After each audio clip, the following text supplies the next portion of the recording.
Budaya Indonesia itu lebih baik daripada budaya Arab. Arab itu kalau tidak ada Ka'bah, nggak punya kehormatan. Apa sih seninya budaya? Ada budaya Arab? Tidak ada. Bangsa yang nggak punya budaya, bangsa yang tidak melahirkan intelektual. Siapa coba intelektual Islam dari Arab? Tidak ada.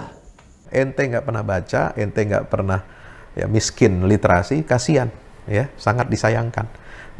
Padahal bahasa Arab ini itu sangat luar biasa pengaruhnya, kontribusinya membangun peradaban Islam dan membangun peradaban dunia. Tidak ada peradaban dunia modern saat ini dengan sains dan teknologinya tanpa dipengaruhi oleh peradaban Islam Arab dan menggunakan medium bahasa Arab. Semua tulisan-tulisan ulama intelektual cendekiawan Arab dalam bahasa Arab itu semua diterjemahkan ke bahasa Latin, lalu diterjemahkan ke bahasa Inggris, bahasa Prancis, dan menjadi pondasi bangkitnya Renaissance di dunia modern, ya, di abad 17, 18, dan 19. Sudah nggak ada enaknya. Agama mempersulit orang. Tegakkan Islam di Indonesia, Islam Nusantara. Nggak usah sok-sok Araban. Sekali lagi, Tuhan bukan Arab. Nabi Muhammad juga bukan Arab kok. Dan Arab bukan Islam. Dan Islam bukan Arab. NKRI harga mati. Wah, ini lucu sekali dia mengatakan di prinsip terakhir. Tegakkan Islam yang benar, bukan Islam Arab, Islam Nusantara. Dan Tuhan bukan orang Arab, Nabi Muhammad juga bukan orang Arab kok. Loh, ini bagaimana? Sudah jelas Rasulullah itu adalah mengatakan An-Nabiyul Arabi Al-Qurashi Al-Hashimi. Beliau itu suku bangsanya Arab, suku Quraisy, dari Bani Hashim. Jelas Arabnya Arab banget, Arab tulen. Masih menyangkal dia. Nauzubillah min zalik. Semua ini Muslim yang ada di Indonesia masih kafir. Ya, ada satu lagi kesalahan yang fatal. Dia mengatakan bahwasanya orang-orang Islam di Indonesia ini semuanya masih kafir. Ya, ini dia menuduh. Ini berarti dia kaum takfiri. Assalamualaikum warahmatullahi wabarakatuh. Berjumpa lagi dalam program UFS Menjawab. Ini ada saya mendapatkan, dan juga Anda juga mungkin sudah mendapatkan potongan video yang viral tentang seorang kribo, ya, ini Zen Kribo yang melecehkan, ya, kedudukan bahasa Arab dan juga bangsa Arab. Ya, tentu kita tidak mengkultuskan satu suku, satu bangsa, satu bahasa, karena kita diajarkan oleh agama Islam bahwasanya ya ayuhan nas inna khalaqnakum min dzakari wa untha wa ja'alnakum syu'uban wa qabaila lita'arafu in akramakum indallahi atqakum.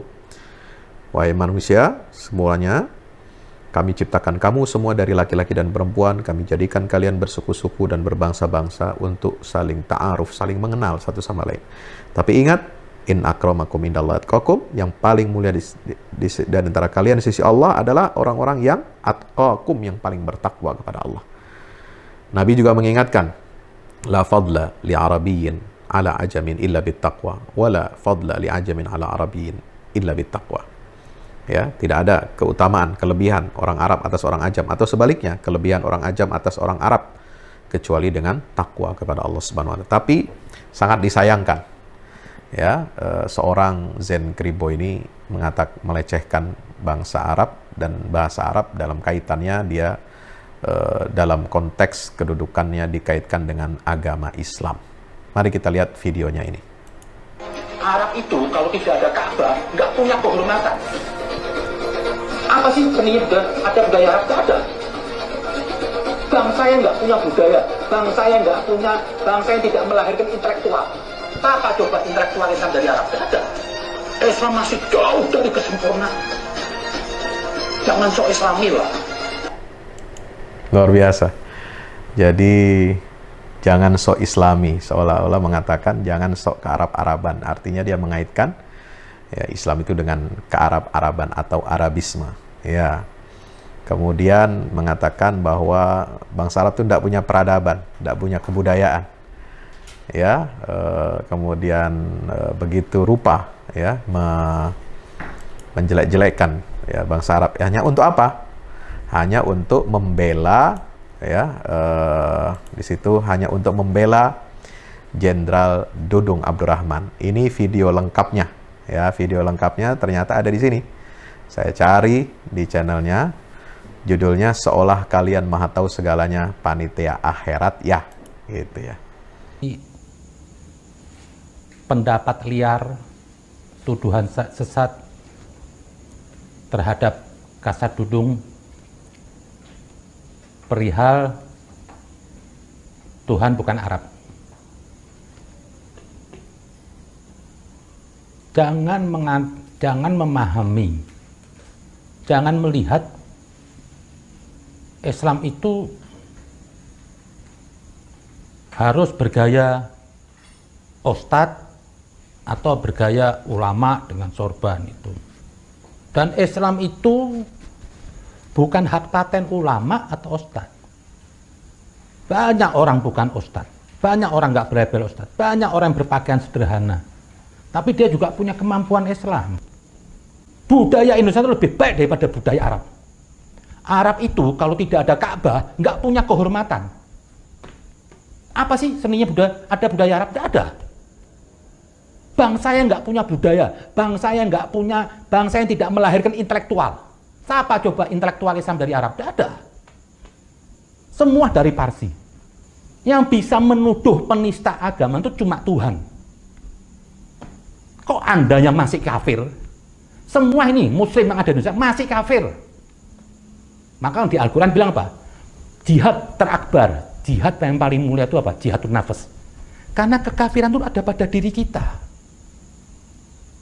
Banyak yang kita masih membangkang dari ajaran Al-Quran. Kita ingkar. Lah, kalau Anda masih kafir, kok Anda bisa menilai orang itu sesat kafir? Ya, ini pemirsa yang dirahmati Allah SWT. Jadi pembelaannya sedemikian rupa untuk membela ungkapan bahwa Tuhan itu bukan orang Arab.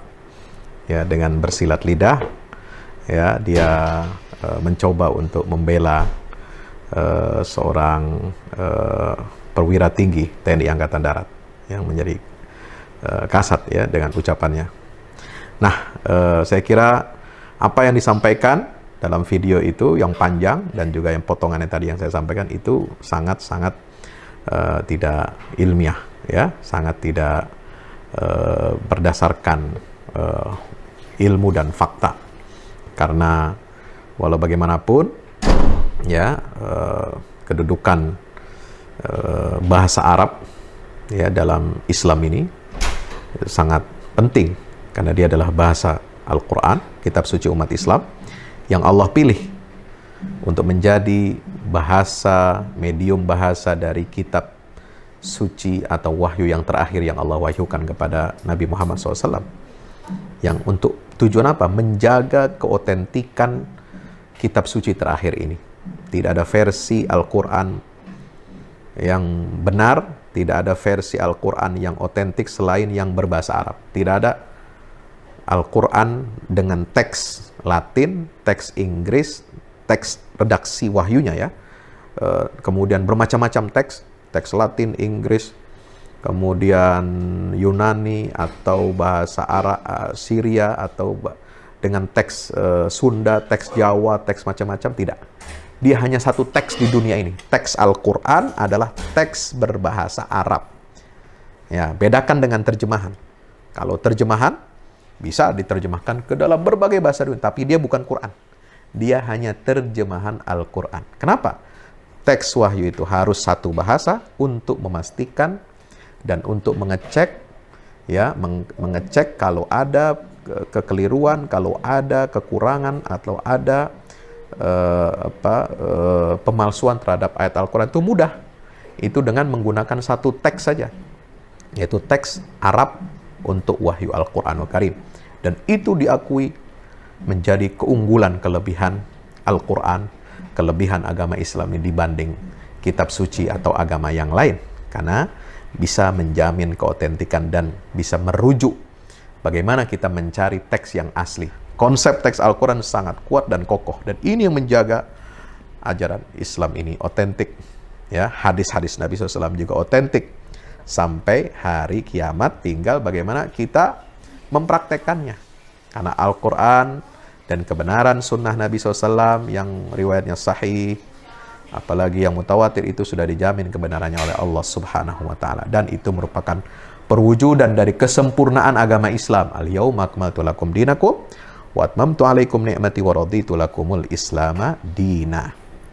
Ya, teman-teman yang dirahmatkan Allah Subhanahu wa taala. Ya, ada satu lagi kesalahan yang fatal. Dia mengatakan bahwasanya orang-orang Islam di Indonesia ini semuanya masih kafir. Ya. Ini dia menuduh, ini berarti dia kaum takfiri. Ya, dia ini kaum takfiri. Dia menuduh dan mengatakan, mengklaim semua orang Islam di dunia, bahkan di Indonesia ini semuanya kafir. Karena masih banyak meninggalkan Islam. Tapi kenapa orang kafir, kata dia, sambil menunjuk umat Islam, itu menilai ajaran lain atau menilai ungkapan orang itu sesat. Nah, luar biasa ini. Atau mengatakan, ya, selain tudingan yang berbahaya itu, dia mengatakan hanya Tuhan yang berhak atau bisa menentukan kesesatan atau tidak. Betul. Ud'u ila sabili rabbika bil hikmah wal mau'izatil hasan inna rabbaka huwa a'lamu biman dhalla an sabili wa huwa a'lamu bit-tahdin. Ya, surat An-Nahl tentang dakwah, mengajak kepada yang baik dengan cara hikmah, mau'izah hasanah dan jidal. Dan Allah mengatakan inna rabbaka huwa a'lamu biman dhalla an sabili wa huwa a'lamu biman ihtada. Allah yang tahu siapa ya yang tersesat dari jalannya dan siapa yang mendapatkan petunjuk. Ya. Nah, apakah hanya Allah saja yang tahu dan dirahasiakan, ya, menjadi suatu misteri? Ya, orang-orang tersesat itu tidak diketahui oleh umat Islam, hanya oleh Allah saja. Nah, kalau hanya oleh Allah saja, mengapa ya Allah jelaskan, Allah Ta'ala jelaskan, ya, Allah rincikan bagaimana ciri-ciri kesesatan itu di dalam Al-Quranul Karim. Ya, kalau hanya Allah yang tahu, ya, bagaimana Allah itu justru menjelaskan dan merinci ya, bentuk-bentuk kesesatan Yahudi, Nasrani, kaum munafik, orang kafir. Supaya apa? Supaya diketahui oleh umatnya Rasulullah. Supaya diketahui, supaya kita bisa membedakan, ya, mana yang tersesat, mana yang mendapatkan petunjuk dari Allah. Ihdinas siratal mustaqim, siratal ladzina an'amta 'alaihim ghairil maghdubi 'alaihim waladdallin. Amin. Ya. Nah, Allah menurunkan wahyu itu, banyak menjelaskan ciri-ciri kaum munafik, ciri-ciri orang kafir, ciri-ciri ahli kitab yang maghdubi 'alaihim, yang dimurkai oleh Allah, dan ad-dallin, yang sesat. Ya, untuk apa? Supaya kita mengetahui. Jadi Allah menentukan seorang atau kaum atau bangsa atau golongan itu sesat, kafir atau apa, itu diberitahukan kepada umat Rasulullah, menjadi pedoman, menjadi rujukan bagaimana kita hati-hati, harus waspada, tidak mencontoh, tidak mengikuti jalannya orang-orang yang dimurkai dan orang-orang yang tersesat itu. Begitu Zen Kribo, harusnya Anda memahami seperti itu. Ya, jadi bukan hanya hak prerogatif Allah, kita juga bisa mengetahui. Karena kalau kita tidak mengetahui mana kesesatan, mana petunjuk, untuk apa diturunkan wahyu? Allah turunkan wahyu berupa Al-Quran kepada kita. Kan tujuannya untuk difahami, bos. Untuk diketahui, untuk bisa dicerna. Dan Allah sudah memberikan pemahaman itu kepada kita. Yu'til hikmata may yasha. Wa may yu'tal hikmata faqad utiya khairat katsira. Wa may yadhakkaru illa ulul albab. Ya, dikasih tahu cara berpikir yang benar. Tahu cara memilah mana yang benar, mana yang salah, mana yang hak, mana yang batil. Mana yang lurus, mana yang bengkok. Mana yang hidayah, mana yang dolalah. Ya, itu semua ada dalam Al-Quran. Nah, kita menentukan itu berdasarkan wahyu dari Allah Subhanahu wa Ta'ala. Jadi nggak benar ya, kalau ada orang mengatakan seperti yang dikatakan si Zen Kribo ini, ya. Nah, sayangnya ya, dia dibilang di akhir ini mengatakan, sebelum penutup dia mengatakan bahwa Nabi Muhammad itu sendiri ya bukan Arab. Sudah nggak ada enaknya. Agama mempersulit orang. Jadi sekali lagi saya bilang, Pak Dudung, Anda benar, Anda Islami. Tegakkan Islam di Indonesia, Islam Nusantara. Nggak usah sok-sok Araban. Sekali lagi, Tuhan bukan Arab. Nabi Muhammad juga bukan Arab kok. Dan Arab bukan Islam. Dan Islam bukan Arab. Itu aja mungkin NKRI harga mati. Wah, ini lucu sekali dia mengatakan di prinsip terakhir.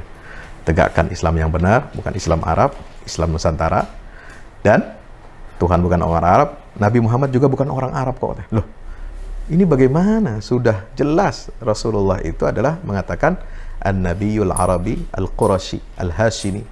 Beliau itu suku bangsanya Arab, suku Quraisy, dari Bani Hashim. Jelas Arabnya Arab banget, Arab tulen.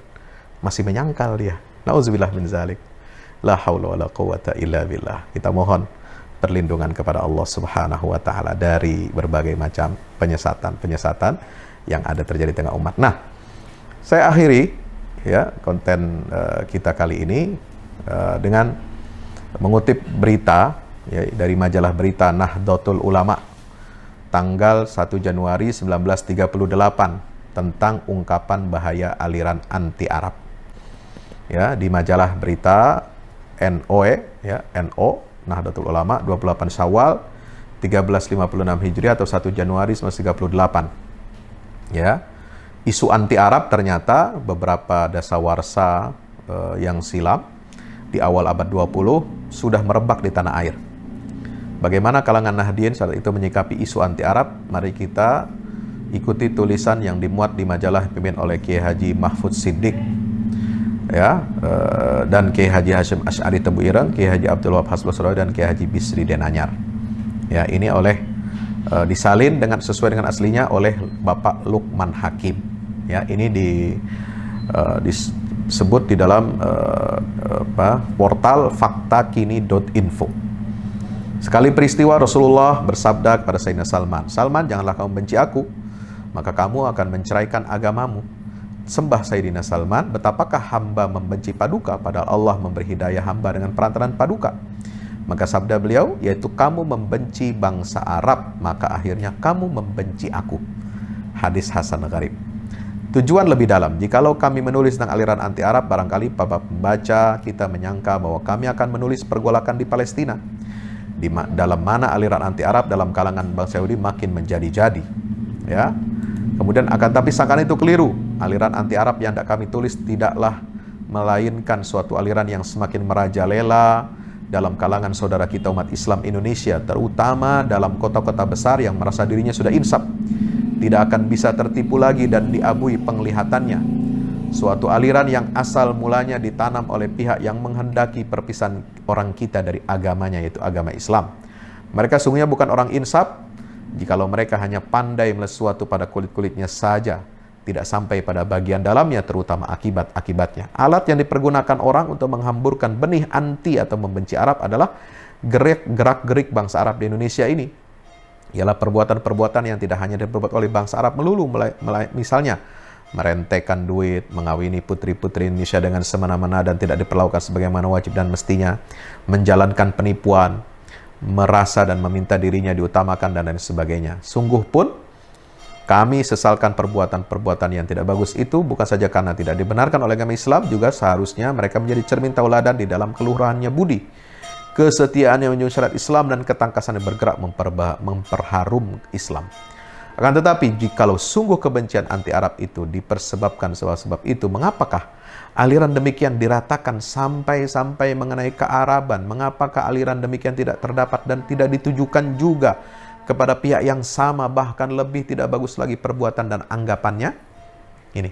Jadi kenapa hanya orang Arab, hanya anti Arab saja? Kenapa tidak anti Amerika, tidak anti Cina yang banyak atau anti bangsa-bangsa lain yang bisa menguras, ya, mengeruk kekayaan alam kita Indonesia yang merusak moral bangsa kita? Kenapa tidak disebut itu? Kenapa hanya anti Arab saja? Nah, ini. Dulu itu sudah begitu pertanyaannya. Dan ini dijawab tegas. Inilah satu dalil bahwa aliran itu punya tujuan lebih dalam pula. Sebermula orang kita ditunjukkan perbuatan setengah-setengah bangsa Arab yang tidak bagus itu. Kemudian setelah otak kita benar-benar sudah dipengaruhi oleh itu, maka dikatakanlah bahwa mereka itulah bangsa yang membawa tingkah tidak baik, tingkah laku yang merusakkan bangsa dan kebangsaan kita. Akhirnya tumbuhlah aliran anti Arab dalam etikat kita. Apabila aliran ini sudah mencengkeram benar-benar dan sudah mendarah daging, maka sebagai akibat yang otomatis tumbuhlah kebencian pada apa-apa yang bersifat Arab, terhitung juga agama yang semula datang dari Arab, yaitu agama Islam. Sudah tentu, dari sedikit ke sedikit, dari yang tidak berarti sampai yang pada yang berkenaan dengan asasnya, membenci sorban dan kafiah Arab meningkat ke kaifiat ibadah. Nah, ini dikhawatirkan ini, mulai dari kebencian kepada aksesoris-aksesoris, mulai dari perilaku yang jelek, bejat, misalnya, ya, itu lihat tuh tradisi kawin kontrak di puncak, di mana, di daerah wisata, itu kan jelek. Nah, mulai benci. Kemudian sampai merembet masalah sorban, KPA Arab, sampai meningkat ke masalah kaifiat ibadah. Salah seorang menyebut kofiah brem atau dengan sebutan yang menghina, padahal sorban itu sunnatul Rasul. Sekurang-kurangnya pakaian Rasulullah, yang mana akhirnya kita malu memakainya, terutama pemuda-pemuda kita. Dengan lain perkataan, kita sudah meninggalkan sunnatul Rasul, atau dengan perkataan yang lebih tajam, meninggalkan kecintaan kepada Rasulullah sudah dapat berkurang atau diperkurangkan. Sebab mencinta seorang itu menarik kepada menirunya. Lihatlah bangsa kita yang mencintai Barat. Akhirnya segala-galanya meniru Barat. Orang yang tergila-gila pada Nyi Laila berulang-ulang datang menjenguk rumahnya, sekalipun Nyi Laila sudah tidak bertempat di situ. Orang yang melihatnya merasa heran, maka si Majnun Laila menyahut, bukanlah mencintai rumah, tapi mencinta yang menempati rumah itu. Begitulah akibatnya mencintai sesuatu. Menarik kepada mencinta yang dicinta oleh sesuatu itu, dan mencintai sesuatu yang bersifat sesuatu itu pula. Begitupun juga membenci sesuatu, menarik kepada membenci yang dibenci oleh sesuatu itu, dan benci sesuatu yang bersifat sesuatu itu. Demikianlah akibatnya anti-Arab itu. Dengan sendirinya, menghalau orang-orang kita membenci sesuatu yang bersifat Arab, tingkah laku Arab, dan hasil apa-apa yang Arabis, sekalipun dibenarkan atau disiogiakan atau disunatkan atau diwajibkan oleh syara Islam. Sudah tentu dari sedikit demi sedikit, dan dari yang ringan-ringan sampai yang pokok, akhirnya sampailah pada sabda Rasulullah di atas. Kepala karangan, jangan kamu membenci aku, maka kamu bercerai dengan agamamu. Yaitu kamu membenci Arab, maka kamu membenci aku. Kini yang sudah kejadian, mereka yang dihinggapi penyakit anti-Arab, tipis kecintaannya kepada agama Islam. Ya, seperti tadi, teriak-teriak nggak jelas, ya, gembar-gembor, Tuhan bukan orang Arab, ya. Itu akan semakin tipis kecintaan kepada agama Islam, lalu meremehkan peradaban Arab Islam. Kalau meremehkan peradaban Islam, itu Anda berarti meremehkan capaian-capaian, prestasi-prestasi peradaban yang dibangun oleh Rasulullah SAW, karena beliau orang Arab. Khulafaur Rasyidin, mereka semua dari bangsa suku Quraisy. Ya, kemudian Bani Umayyah, mereka juga bangsa Quraisy, bangsa Arab. Bani Abbasiyah, Daulah Abbasiyah, mereka juga orang-orang asli Arab, keturunan Bani Abbas, ya, keturunan Abbas bin Abdul Muttalib, ya. Dan itu, jadi ini menafikan. Memangnya Islam itu hanya ada di mana? Memangnya Islam itu hanya Persia saja? Ya, jangan-jangan dia mengagung-agungkan, ya, merendahkan peradaban Arab, bahasa Arab, ya, identitas Arab dalam Islam itu, lalu mengagungkan peradaban lain di luar Arab. Misalnya apa? Persia. Nah, ini sudah biasa. Klaim-klaim seperti itu, mengatakan Arab itu nggak punya budaya. Yang ada budaya, peradaban itu adalah bangsa Persia. Nah, jangan-jangan ini pengaruh Syiah, bos. Ya, hati-hati Anda. Ya, yang menjelek-jelekan bangsa Arab, ya, atau kaitannya dengan agama Islam, itu jangan-jangan dari luar bangsa Arab. Yang dengki kepada bangsa Arab, yang dengki kepada Rasulullah, dengki kepada sahabat, dengki kepada Khulafaur Rasyidin, dengki kepada Ahlul Bait Rasulullah SAW. Yang mana mereka itu adalah bangsa asli Arab dari suku Quraisy. Nauzubillah min zalik kalau seperti itu, ya. Nah, teman-teman dirahmati Allah, ya, ada kontribusi peradaban bangsa selain Arab untuk Islam, ada, kita akui. Ya, Daulah Ayyubiyah itu dari bangsa Kurdi. Ayyubiyah itu Salahuddin Ayyubi dari Tikrit, ya, bangsa Kurdi. Kemudian Saljuk, ya, Saljuk itu bangsa Turki. Ya, bangsa Mongol pernah memimpin menjadi Islam, ya. Ada Daulah Mongol, ya, yang Muslim, ya. Kemudian ada Mogul India Muslim, ya. Ada Bani Utsman, ya, Ottoman Turki, ya, bangsa Turki. Dan juga kerajaan-kerajaan Islam di Nusantara, ada yang bangsa Jawa, ada suku Jawa, ada Sunda, ada Melayu dan sebagainya. Kita hargai semuanya karena Islamnya adalah rahmatan lil alamin. Mereka punya kontribusi masing-masing untuk tegaknya izul Islam wal muslimin, dan mereka sama-sama menghormati bahasa Arab karena bahasa itu adalah bahasa Al-Qur'an yang dipilih oleh Allah Subhanahu wa taala menjadi medium bahasa wahyu terakhir, menjadi medium bahasa sunnahnya Rasulullah SAW, menjaga originalitas Islam, ya, dan juga menjadi bahasa ilmu pengetahuan dunia selama berabad-abad. Ilmu pengetahuan, sains, teknologi dunia itu dulu diwarnai oleh bahasa Arab. Penulis ilmuwan-ilmuwan besar dunia itu menulis dalam bahasa Arab. Ya, terutama puncaknya di masa Daulah Abbasiyah. Ya, Ibnu Sina nulis Qanun Fittib bahasa Arab. Khawarizmi menulis ilmu matematika aljabar dalam bahasa Arab, menemukan angka 0, ya. Kemudian Al-Baitar, ya. Kemudian Ibnu Haytham menulis tentang ilmu optik, tentang kacamata, tentang lalu kemudian ada lagi ulama-ulama lain yang ilmu tentang antariksa, astronomi, ya. Itu semua ditulis dalam bahasa Arab. Jadi bahasa Arab itu sangat penting dalam peradaban dunia, peradaban modern. Ente nggak pernah baca, ente nggak pernah ya miskin literasi, kasihan, ya, sangat disayangkan. Padahal bahasa Arab ini itu sangat luar biasa pengaruhnya, kontribusinya membangun peradaban Islam dan membangun peradaban dunia.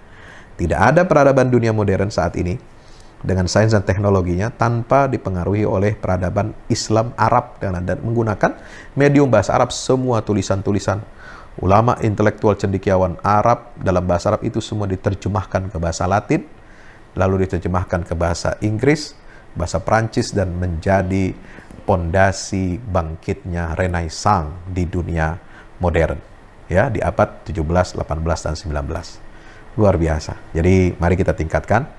Jangan sampai literasi kita rendah, miskin, dan akhirnya kemudian kita membenci, ya, peradaban Islam Arab, apalagi membenci ajaran Islam. Ya, di sini kita lanjutkan. Kami tidak membedakan bangsa Arab dengan membuta tuli, tidak pula membelakan kesalahan-kesalahan yang melukai perasaan kebangsaan kita. Kami tidak membelakan orang mempermainkan kehormatan kedudukan putri-putri bangsa kita. Kami tidak mengakui bahwa mengambil putri kita yang perkawinan sama hanya atau lebih besar dari pergundik mereka atau menjual mereka dari tangan ke tangan lain atau menyewakan mereka dengan direklamakan bersama-sama dengan ijaz dan kue-kuenya. Kami tidak dapat mengakui bahwa menjual Majmu', Gahru, dan Ma'jun sama mendesaknya seperti borong. 99% mata pencarian bangsa kita hingga perekonomian bangsa sukar didirikan kembali. Ini sudah kritis ulama-ulama dulu. Ya, kenapa yang ditampilkan adalah kejelekan-kejelekan bangsa Arab, tidak bangsa-bangsa lain yang menggarong, yang merebut, yang merampas harta kekayaan alam kita. Teranglah sudah bahwa kami tidak membelakan bangsa-bangsa, tapi kami tidak dapat membenarkan aliran anti Arab atau menyamaratakan bangsa Arab, terutama turunan pelepas kita dari kehidupan jahiliyah dan jahanam, yaitu ya Rasulullah Sallallahu Alaihi Wasallam. Jadi nggak boleh kita menyamaratakan, apalagi sampai mengatakan Rasulullah Nabi Muhammad aja bukan orang Arab. Nah, itu ngaco banget. Kita berutang budi sebesar kepada beliau SAW, terutama pula bangsa Arab, tidak hanya bangsa Hadramaut saja, Arab, Syria, Mesir, Irak, sebagainya, tidak sedikit jasanya pada Islam dan ketimuran. Mudah-mudahan Allah Subhanahu Wa Taala mengangsurkan rahmat, hidayat, dan taufiknya pada kita semua. Amin ya Rabbal Alamin. Demikian ya saya kutipkan dari majalah berita Nahdlatul Ulama tahun 1938. Semoga bermanfaat konten ini. Jangan lupa like, share, dan subscribe. Wassalamualaikum warahmatullahi wabarakatuh.